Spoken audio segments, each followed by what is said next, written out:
Yeah, Jeff, I want to ask you about Dylan. And looking back, when you first recruited him, obviously not the prototypical quarterback as far as size and things like that. What did you see and what did you notice about his size and the way he sort of compensated for that when you started looking to him in high school? Yeah. And throughout his career, how's he been able to figure out ways to make it work, even not being as big as a lot of guys? Right. I think the first thing that comes to mind, man, is just incredibly accurate. So you see that all over the tape through his high school ball. You don't have that much production in high school and not have anticipation and accuracy. So when you're talking about the quarterback position, two huge things that we're always evaluating, always looking at. He has both. He's had both for a long time, so that was kind of the first part of it. And then does having a smaller quarterback change things at all as far as what you do offensively? It really doesn't. He's a guy that, again, he's played at an extremely high level. I think we've asked him to do a lot of things through the spring and fall camp to get us to where we are today, and he's had great growth, and we're in a good spot. Yeah. Coach, I wanted to ask you a little bit about just the backup situation with Davis. What did he do to kind of propel himself to that backup status? And then a two-part question. I'm going back to kind of what Ryan asked about Dylan.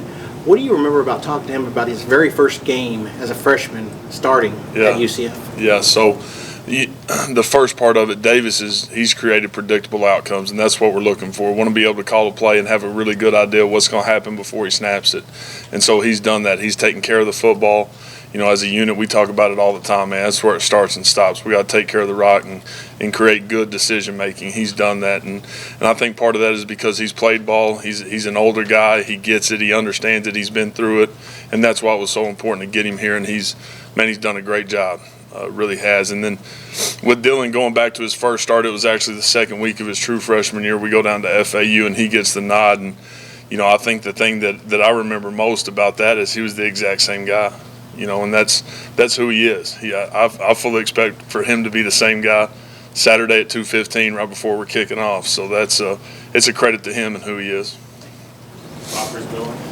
Yeah, Jeff, Brent mentioned you and Joe John as the initial connections to Damian Washington. So I was wondering where that started and how important have the last 3 weeks been for him to get more comfortable with the room? Yeah, it actually started with a dear friend that played with LD at Missouri and had a great connection with him that worked with me at a couple prior stops, and he's the one who actually introduced us. LD's got an incredible story. He's done a great job with the room with our guys right now. He's fully capable, and man, just excited for his opportunity and what he's done with it so far. James Hale. Jeff, UTEP, you've already had a chance to see them once. What do you think about their defense? And as a second part of that, your big playability. You feel like you have big playability in offense going into game one? Yeah, I think the first part of it is the first thing that jumps off the tape with UTEP is these guys play incredibly hard. Their front four's back, their Mike Backer's back. These guys have played a bunch of ball and they play incredibly hard. So we're going to have to match that and surpass it to start. And then the next part of playmaking ability, we've got guys that can make plays down the field. We're still going to be the group that takes what they give us and move the football that way. Carlson.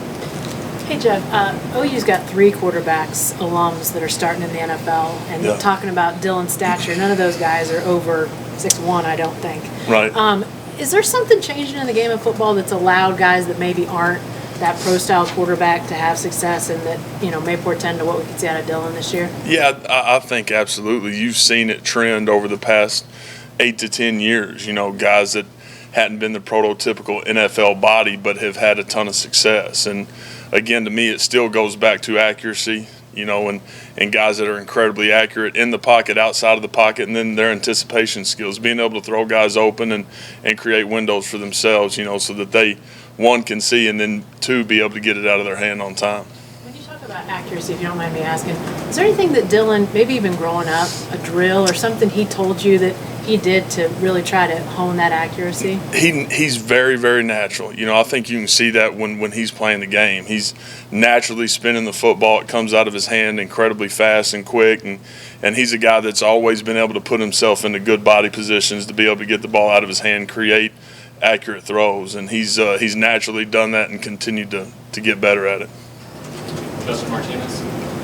Jeff, I want to ask you about Jaleel Farouk, maybe he's one of the starting wide receivers. Just what about him really impressed you so far this offseason? Yeah, I think the thing with Lil, man, is he's continued to mature. One, he's been the same guy in the building every single day.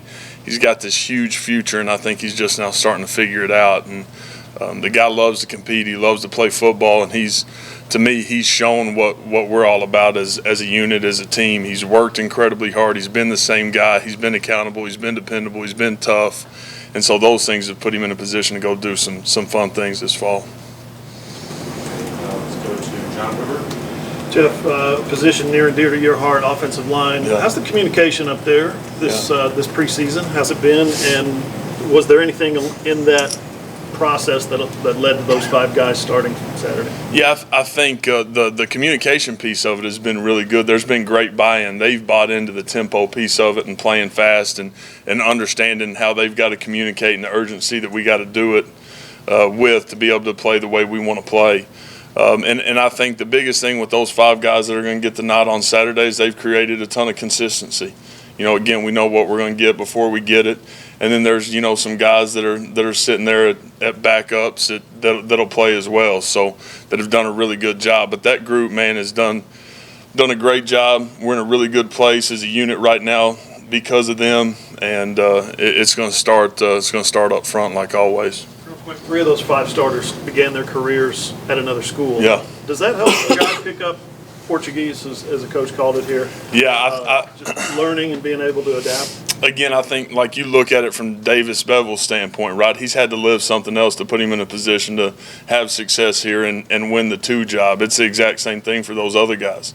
They've had to live some other situations and circumstances, and has created some maturity for them to be able to come in and get ready to roll. Yeah, Jeff, Bill Snyder was always famous for doing his game plans in April. Do you game plan, like especially September games? Right. Do you game plan months early? Right. What we do is we do what we call just a summer opponent. And so we've got guys that are support staff guys that take summer opponents and break them down and look at them and then put together a game plan just to be able to get a jump, especially for early on games that you're not going to have a ton of tape on for sure. So how does that change when you actually are playing somebody game 1 that's already played? Yeah, I think just being able to watch those guys Saturday night and then watch the tape, all day yesterday and continuing to game plan and get ready to roll, what it does is it just probably confirms some of the things that you saw on tape last year, or maybe they're doing a couple of different things that you didn't see. But that's the biggest thing, is confirmation of what happened the year before. Ryan Chapman. Hey, Jeff, game 1 here. What are you looking for walking out of the game Saturday to say it was a success for your offense? Are there certain numbers you're trying to hit, just execution of certain looks? What to you says good first step to kind of build off throughout the season? The biggest thing is going to be uncommon effort and physicality. We want to own the line of scrimmage. We want to be incredibly physical. We want to take care of the football. We want to run the rock, and we want to play clean ball. So that's what we want to do on Saturday. I'm not sure that's ever going to change, but that's what we're looking for. Eli Larry. Jeff, on the depth chart behind Eric, you've got Marcus Majors, Howie Walker, and Javonte Lawrence. What do those guys do to land those spots, and how do you plan to kind of deploy that depth, especially these first 3 weeks? Yeah, we talked about it early on, but Eric's going to be the one that's going to lead that group. But Marcus, man, I think he's had the best 8 weeks he's had since he's been here, and he's worked in a great way. Again, to me, talked about it with Jaleel, but this guy's been accountable. He's been dependable. He's practiced hard. He's practiced tough. And excited about where he's at. And then Tawi, you saw him in the spring game even. Just he's done a great job of taking every opportunity he's had and making the most of it. And with Javonte being here in the spring, there's been great growth there, so feel good about him as well. Second on the side, Joe Better. Jeff, just having had a few different jobs and kind of stepping into a year one type situation, what's it been like kind of, now that you've had a full off season, preseason to go through, what's it been like seeing this staff evolve, the program evolve in year one, especially considering it's Brent's first time as a head coach? Yeah, it's been a lot of fun. It's been great for me being able to sit here and learn every single day, get better every single day.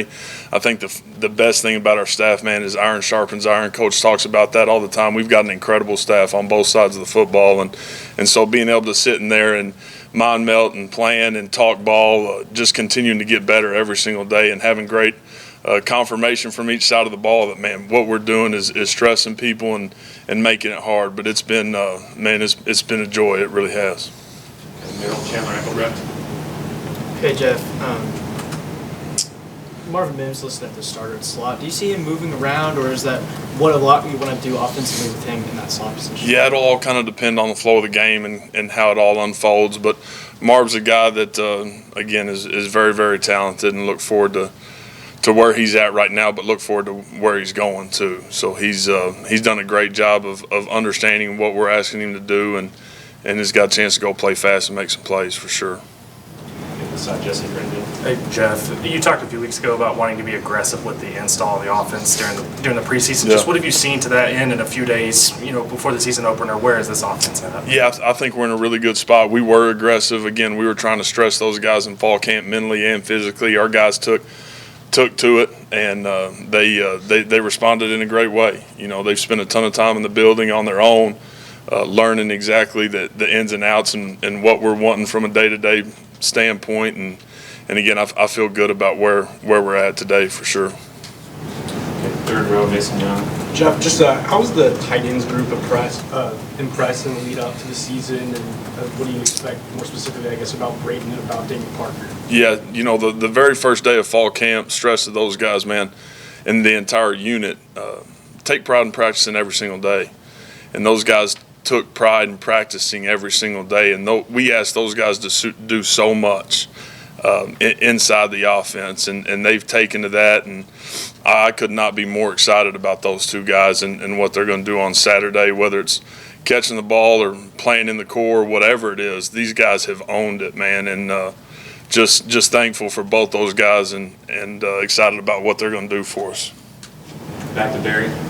Yeah, Jeff, the hurry-up offenses, teams that play fast, occasionally there's been some friction with the defense because you're getting your defense back out there.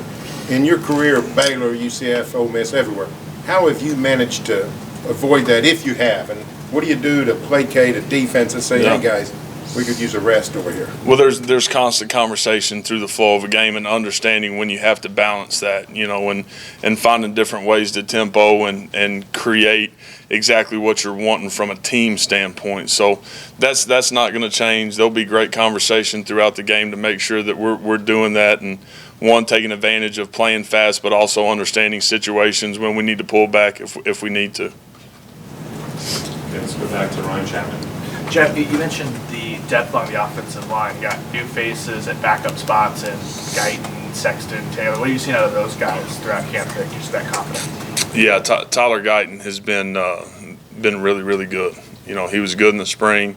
He had a great summer. Looking for big things from him, to continue to push and excited about where he's at. Jake Taylor, Jacob Sexton, these are both guys that weren't here in the spring, but you see them on the two deep, and it's a credit to them. And they've come in and did an unbelievable job this summer with Schmitty, have put themselves in position to compete and be called on and be guys that we can call on and feel good about it. So excited for them to be such young guys and be able to do what they're doing right now. Eric Bailey. Coach, I know there's competition all the time to get on the depth chart, become a starter. Which position group was the most competitive, and which one you look at and said, man, these guys are really, it's hard to pick who we're going to go with? Yeah, I don't know if it's hard to pick as far as who we're going to go with, but the guys that I thought did the best job competing all fall camp were the tight ends. Braden Willis, Daniel Parker, Caden Helms, Jason Llewellyn. I'm not sure Jason's not the most improved player on our entire offense from the spring. What he's done for himself, just putting himself in a position to go out and do some things if he was needed. But man, those guys are steady, and that's what we're looking for. We're talking about uncommon effort, physicality, accountable, dependable, tough. That's what they are, and so proud of that group. Last one, John Hoover. Oh, that was my question on the two Jakes, so I'm good. James, and last one. Andrew Raym didn't get to go through the spring. He comes back and wins the job over a very good player. Or I'm sure you know, but talk about Raym and coming back and really getting that job. Yeah, Raym's done an incredible job through fall camp. So looking for great consistency, toughness, edge, and the guy that's going to set the tone from a tempo standpoint. Best tempo teams we've ever been a part of started because of the center, and Raym's got it and had a great camp. Thank y'all.